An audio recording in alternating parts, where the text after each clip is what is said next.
Berisik, siang ini kita bahas tentang Piala Dunia.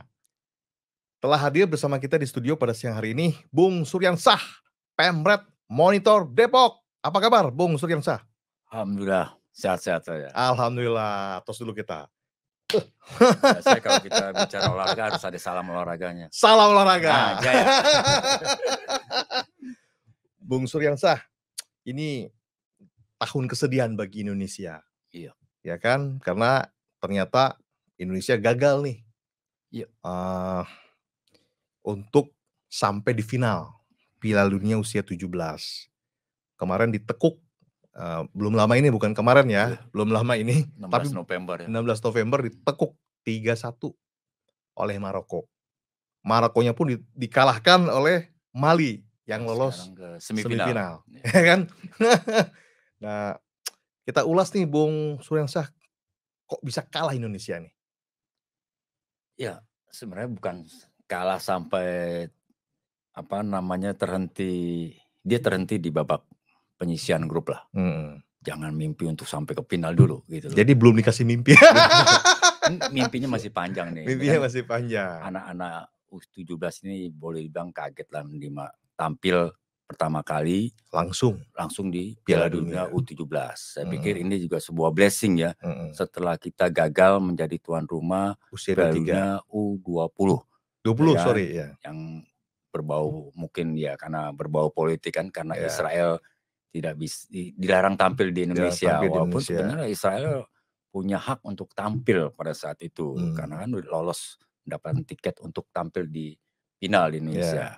Tapi forget it, lupain itu. Akhirnya Indonesia dapat keberuntungan, sebenarnya dapat berkah nih, ketiban untung lagi ketika Peru menyatakan tidak siap sebagai tuan rumah Piala Dunia U17.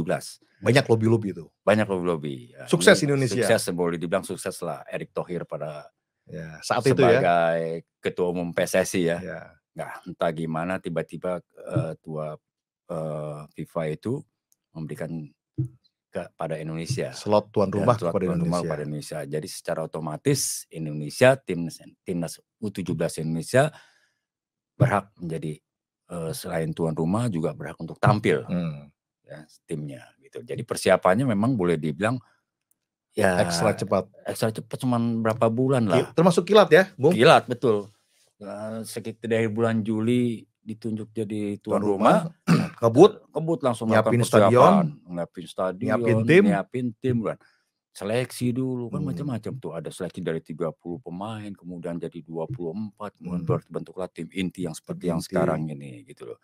Nah, kita beralih ke tim kita berada di grup A ya. Grup A ada Maroko, ada Ekuador, ada Panama. Di awal memang kita bermain boleh dibilang cukup apik ya. Ciamik ya.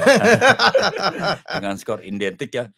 1-1 bisa tahan Ekuador 1-1, menurut saya itu luar biasa. Peringkatnya beda jauh. Oh, jauh gitu loh. Kita di 149, mereka di bawah 100 semua, puluhan gitu loh. Ada Panama, kita juga 1-1. Cuman ya kurang beruntung aja. Kurang beruntung atau kurang berutang.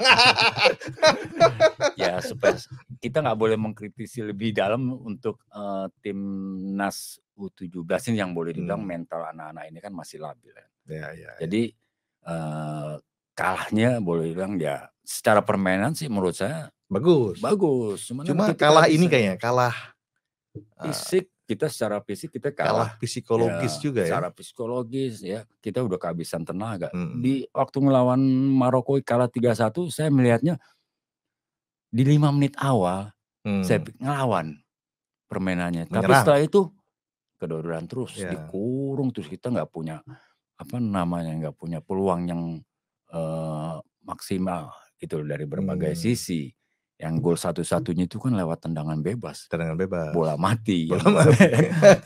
Gitu. Dan memang itu tendangan yang sangat luar biasa menurut saya gitu. Gitu. Tapi apapun memang harus diakui lah, kita kalah terhormat lah. Menurut saya sih. Dan masih ada peluang sebenarnya saat itu. Untuk menjadi salah satu runner up. Tapi ternyata kita gagal juga. Gitu. Karena kan Meksiko di luar Meksiko menang telak kan, gitu lawan New Zealand kalau nggak salah ya. Menang telak akhirnya Meksiko tuh. Meksiko yang lolos gitu. Dan Meksiko memang punya sejarah. Tahun lalu punya histori dia. Punya histori. Histori sebagai pemenang champion. Dia runner up sebenarnya, runner up di tahun 2019 waktu event ini di Brasil ya. Dan juaranya Brasil gitu loh.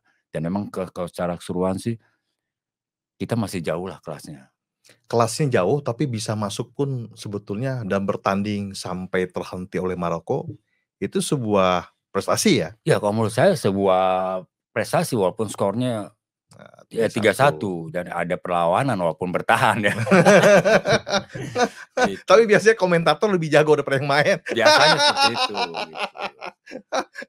Tapi ini kaget lah mereka kalau menurut saya sih. Ya, mereka kaget. Secara psikologis ya. Betul karena belum pernah tanding ya, di level. Ngebayang lah anak-anak muda, anak-anak U17 ini bisa tampil di Piala Dunia gitu. Iya.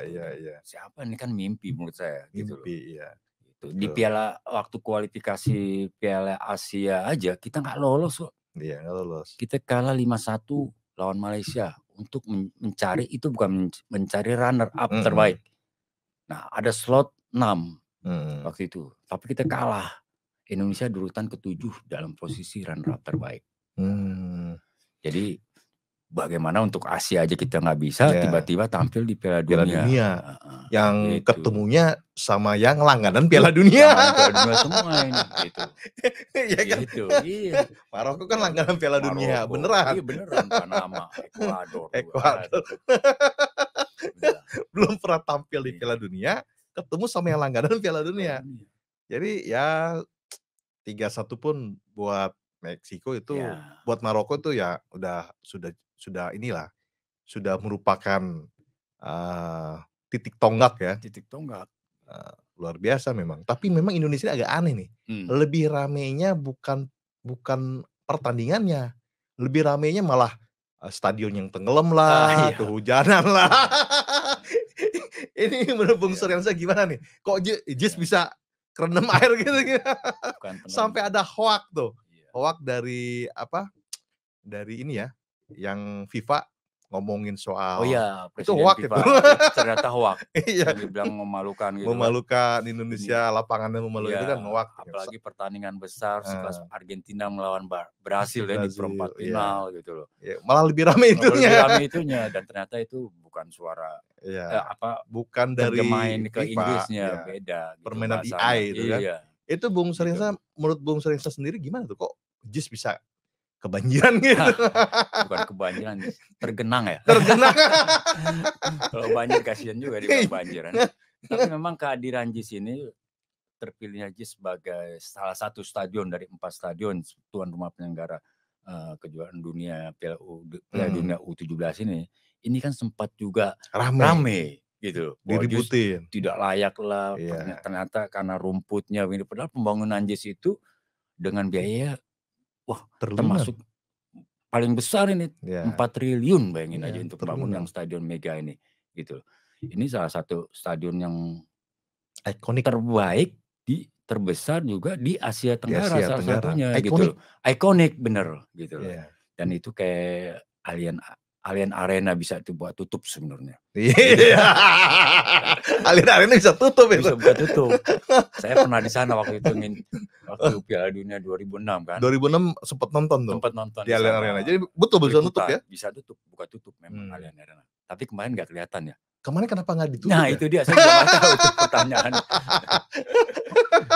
Gitu. Jadi saling inilah. Sekarang ini sebulan sebelum Jis menjadi stadion penyelenggara ini, rumputnya diganti. Rumput diganti. Ini sempat debat-debat. Sempat pro kontra. Sempat pro kontra kan. Bus nggak bisa masuk. Aksesnya sulit. Macam-macam lah. Ada juga yang bilang ini berbau politik. Politiknya kental tapi. Politiknya benar-benar kental karena faktor salah satu figur capres yang sekarang. Makanya dicari celah lah. Kira-kira seperti itulah gambaran Indonesia ini. Isu yang beredar. Jadi di Indonesia lebih berisik soal politiknya dibandingkan soal pembinaan olahraganya. Nah ini yang sulit nih.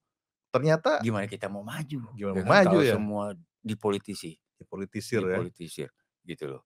Nah ini ribet juga. Tapi seharusnya kan JIS itu nggak tenggelam juga lah ya, nggak nggak kebanjiran gitu ya. Iya. Kan dulu juga pernah tuh ya, sempat Pernah hujan besar, juga. tapi adem ayem aja tuh. Adem-adem aja, drainasenya berjalan. Tapi ini Kok kan ini kayak mampet? entah ketutup apa saya nggak tahu juga tuh. Begitu pergantian jadi rumput yang baru, yang standarisasi pipa katanya kok malah jadi seperti ini kan itu. Ini menjadi sebuah pertanyaan dulu besar juga standar pipa kan ya? Standar pipa juga untuk versi yang JIS yang rumput pemilik hybrid. JIS ya, untuk hibridnya itu. Standar Saya pipa. juga nggak ngerti ternyata harus diganti, ya kan? Karena waktu Setelah itu kan diganti dibilang malah kebanjiran. setelah diganti malah kebanjiran. Kalau nggak diganti malah nggak akan layak untuk jadi tuan rumah katanya gitu. Iya, Nggak katanya jadi begitu. jadi Nggak ada ujungnya lah. Nggak ada ujungnya. Perdebatan nggak ada ujungnya. Itu. Akhirnya digantilah. Diganti kita lihat hasilnya kemarin. Emang hujannya betul-betul besar. Hujannya besar. Debitnya bisa, debit airnya bisa. Tapi kan harusnya nutup ya, kan katanya. Harusnya nutup, tapi saya nggak tahu tuh macetnya di mana gitu loh. Gitu. Mungkin gara-gara rumputnya dan diganti, bukan cuma, ngadat kali itunya. Dan bukan cuma rumputnya aja yang kena ini, yang banjir. Jadi atapnya juga ternyata ada yang bocor. Ada yang bocor. Ada juga yang bocor dan ada videonya juga gitu. Iya, iya. Jadi lebih rame JIS-nya. Iya, lebih rame JIS-nya. Terakhir dibilang drainasenya tidak mampet, nggak jalan. Tapi dibantah bukan drainasenya. Nah ini sulitnya nih, ini harus duduk bareng, ya kan? Iya. Harus ada yang solusinya. Harus ada kebijakan yang non partisan harusnya. Iya. Non partisan yang membenahi urusan stadion segala macam nih. Olahraga nggak bisa dicampur aduk dengan politik. Kalau dicampur dengan politik ya rusak akhirnya. Rusak, betul. Ini menurut Bung Suryansyah kan saat ini nih sedang semifinal nih ya? Ya, semifinal betul. Jerman ketemu sama Argentina. Iya. Ini sedang berjalan nih. Yang berjalan. Lalu Mali yang mengalahkan Maroko ya. Itu ketemu Prancis. Sama Prancis nanti malam. Iya. Nah ini menurut Bung Suryansyah nih, kira-kira ketemu di final siapa nih? Nah, kalau nebak-nebaknya agak susah, memang saya bukan paranormal. Tapi yang pasti gini lah, dari semua tim, 4 tim yang lolos semifinal ini semua adalah yang terbaik gitu. Karena mereka melakukan perjalanan yang cukup berat di fase grup, ya kan, di 16 besar, di perempat final, sampai akhirnya mereka nembus semifinal. Dan masing-masing punya label yang boleh dibilang cukup fantastis juga ya dalam perjalanan mereka mengikuti kejuaraan Piala Dunia di Piala Dunia U17 ini.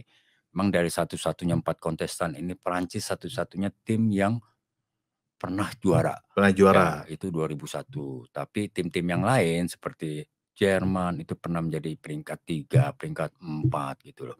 Dan kemudian juga Argentina, ya kan, pernah menjadi runner up, ya kan, menjadi peringkat 3 juga, dan bahkan mampu mengalahkan Brasil juara bertahan 3-0 gitu loh. Begitu juga dengan Mali, kan, pernah menjadi peringkat 3 juga dan juara di Afrika juga. Jadi di Afrika, mereka jadi punya kans yang cukup besar kalau menurut saya. Tinggal faktor mereka juga punya waktu istirahatnya kan 3 hari ya setelah hari ini gitu loh. Jadi masing-masing taktik kali ini nanti yang akan menentukan gitu, siapa yang bisa jalan. Tapi kalau feeling saya sebenarnya saya berharap sih Prancis bisa bertemu Argentina seperti Piala Dunia tahun 2000 kemarin. Jadi diharapkan Prancis ketemu Argentina. Harapan saya gitu, seperti Piala Dunia senior. Iya. Jadi mengulang gitu. Jadi ada pembuktian di sini kan gitu. Nih, mana pembinaan terbaik? Ya, betul. Karena kan kalau usia 17 kan pembinaan nih, lebih diarahkan pembinaan. Tanpa Messi Argentina bagaimana kan gitu. Nah, kalau ini kejadian berarti kan duel antar benua lagi ya. Benua Eropa, benua Amerika Latin. Dan benua Asia menjadi penonton. Dan memang kiblat sepak bola ya itu. Eropa sama Amerika Latin gitu, itu nggak bisa dibantahkan gitu loh, karena memang mereka menjadikan sepak bola itu sebagai profesi, bukannya hobi. Beda dengan di kita. Di kita nih hobi, baru sebatas hobi, bukannya profesi. Kalau kita punya hobi yang pakai duit APBD mah.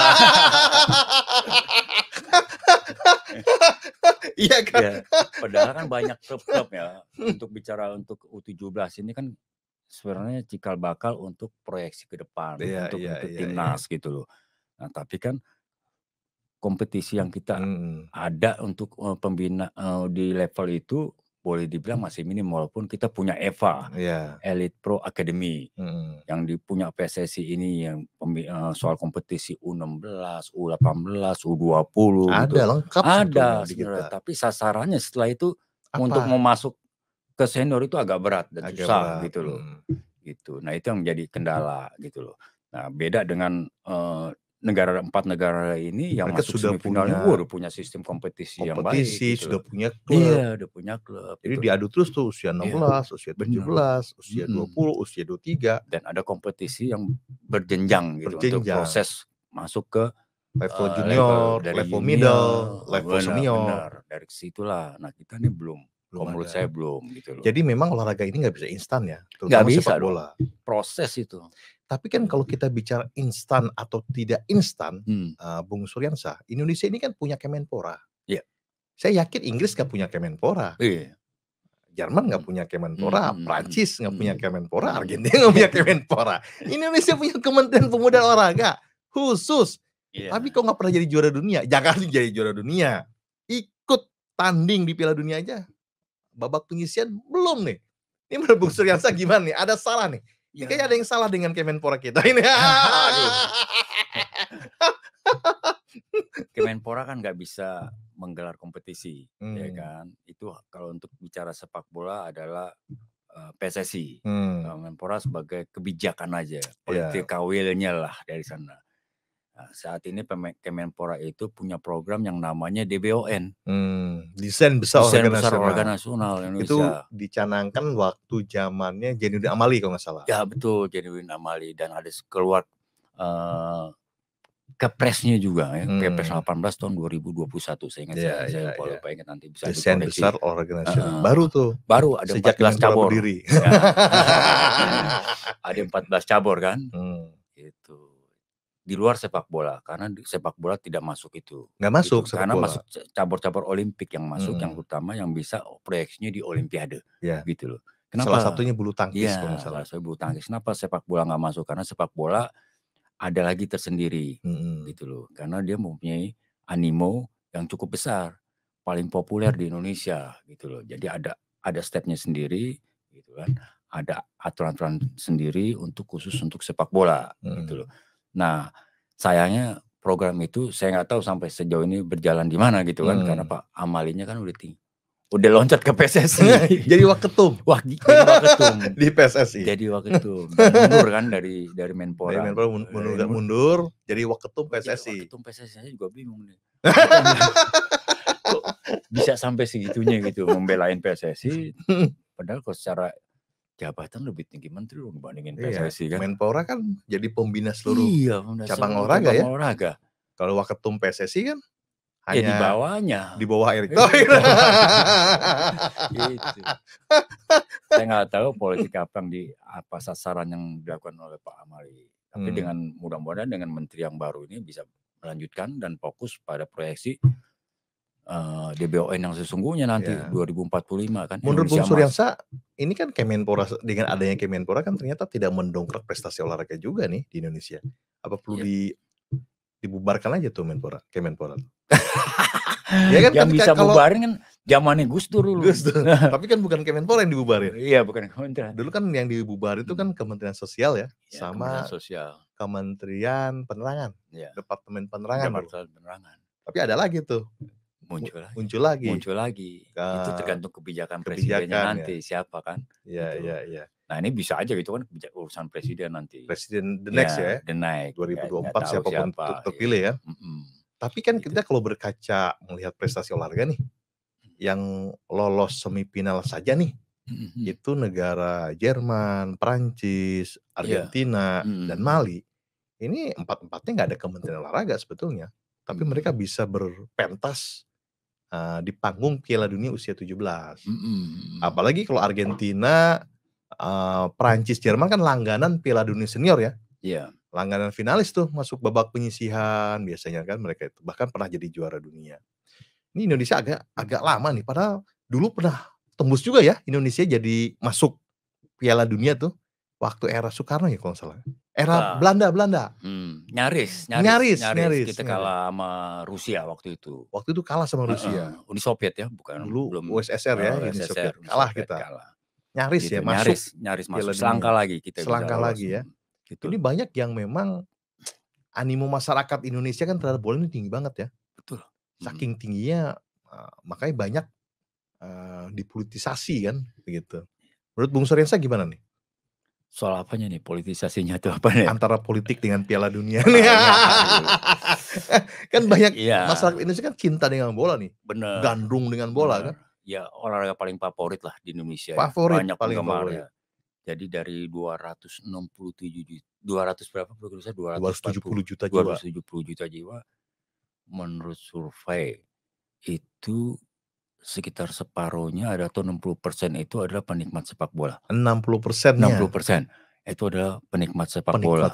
Artinya kalau ini bisa dijadiin kereta politik, ini jadi luar biasa buat paslon ya. Gitu. Nah makanya waktu di awal itu boleh dibilang Pak Erick Thohir itu kan kenceng-kenceng begitu, belum 1 tahun. Udah ngundang Argentina senior. Ngundang Argentina tim senior. Jadi benar-benar ingin membenahi PSSI gitu loh. Benar-benar ingin membenahi sepak bola Indonesia, mengangkat derajatnya diundang sampai ke level internasional. Tim Argentina tanding sama diundang. Timnas Indonesia kan, All Star tuh waktu itu. Itu kalau nggak salah nggak murah loh itu. Pasti mahal. Bisa $5 juta itu katanya. Apalagi timnas. Iya. Dulu waktu klub aja berapa gitu harus bayar. Apalagi soal timnas Argentina dan juara dunia. Belum lama juara dunia gitu. Dan inilah yang boleh bilang mungkin ya untuk menarik salah satu animo masyarakat Indonesia, menggerakkan kembali sepak bola Indonesia. Tapi kan masyarakat Indonesia kan sudah jelas nggak perlu diundang-undang segala ya. Memang sudah pecinta bola kan sebelumnya.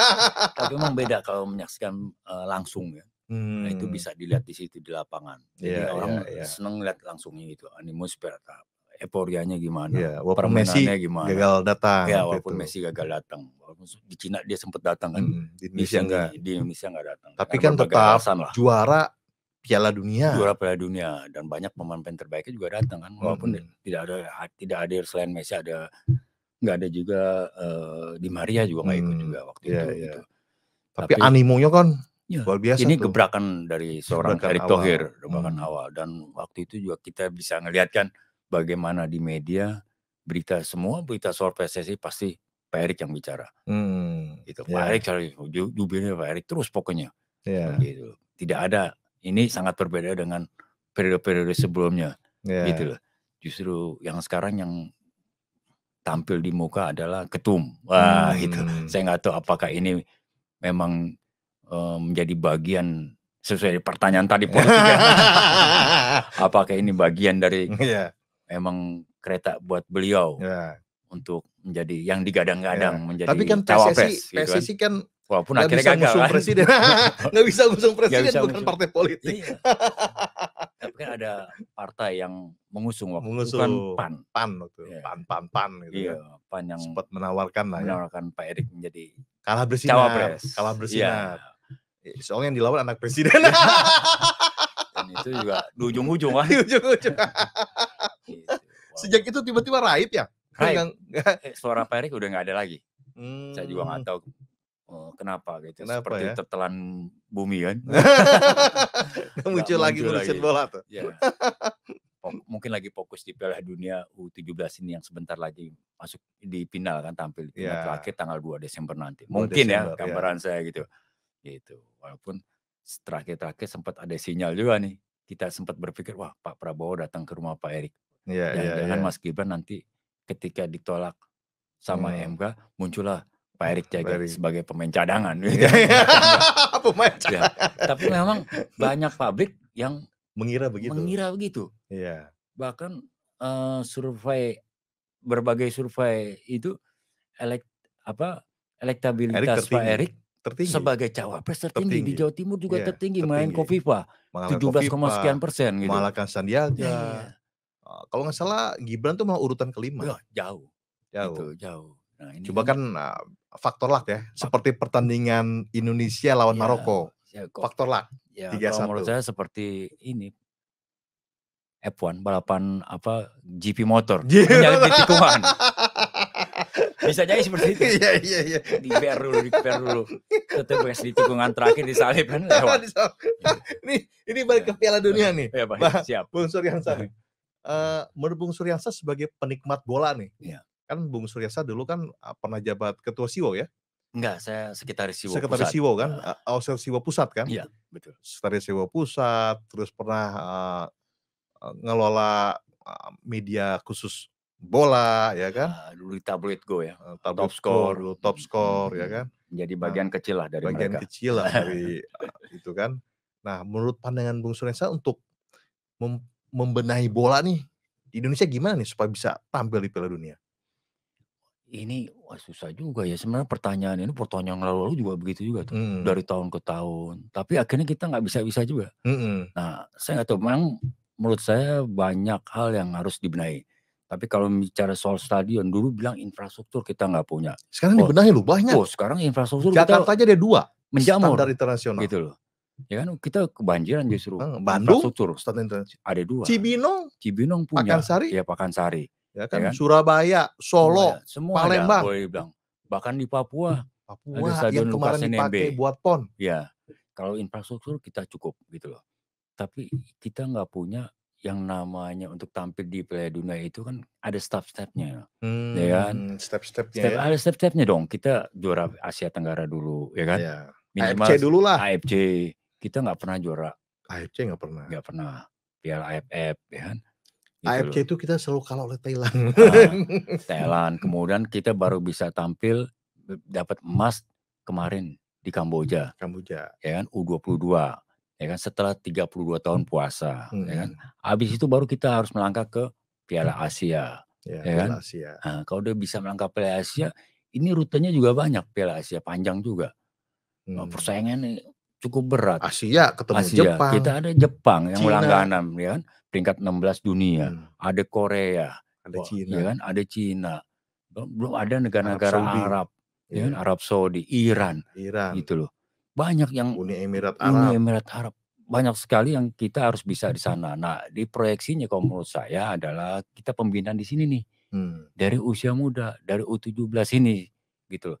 Ini menurut saya sebuah momentum gitu loh sebenarnya buat pembinaan kelanjutannya. Nah, seperti saya bilang tadi di awal bahwa sepak bola di Indonesia ini cuma sebatas hobi. Gitu. Belum bisa dijadikan profesi. Atau industri. Nah, kalau sudah bisa melangkah seperti itu, menurut saya orang akan berpikir. Dulu waktu kita kecil aja kita ditanya cita-citanya apa? Main bola. Gak ada kan main bola. Gak ada. Apa kata orang tua? Mau makan apa nanti? Mau makan apa? Kalau nggak dokter ya. Dokter, insinyur pilot. Gak ada pemain bola. Gitu. Nah, ini harus diterus kita.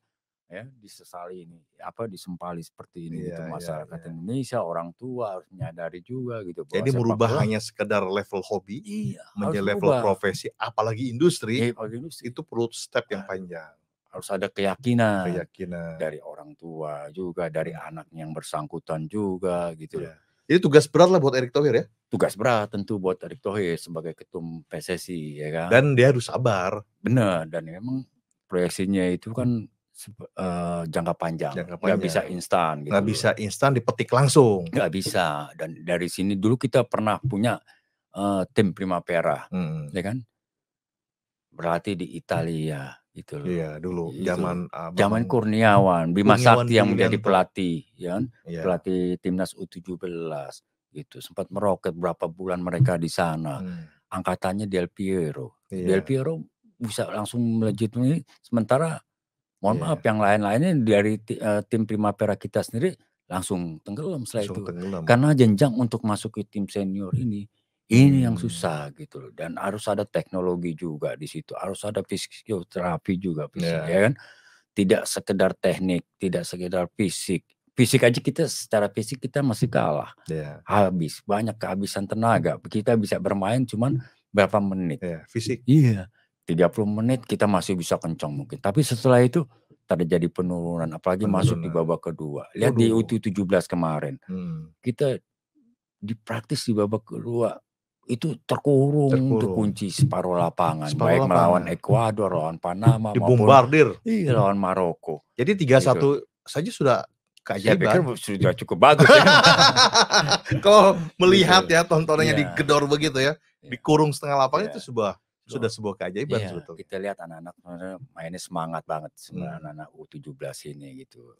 Gitu. Punya spirit. Setelah ini mau jadi apa gitu loh. Betul. Mau dikemanakan, jenjangnya kemana gitu loh. Kan nggak mungkin jadi wakil presiden. Dan ini menjadi lain cerita kalau mungkin Pak Erick jadi wakil presiden. Gitu. Bung Suryansyah, 3 kata untuk Piala Dunia usia 17 atau untuk timnas Indonesia lah, 3 kata. Ya, saya pikir harus tetap semangat. Semangat. Ya. Berbenah lagi. Berbenah. Apa ya? Ya jangan patah arang lah. Sama aja semangat kan? Semangat, berbenah, jangan patah arang. Jangan patah arang. Berisik.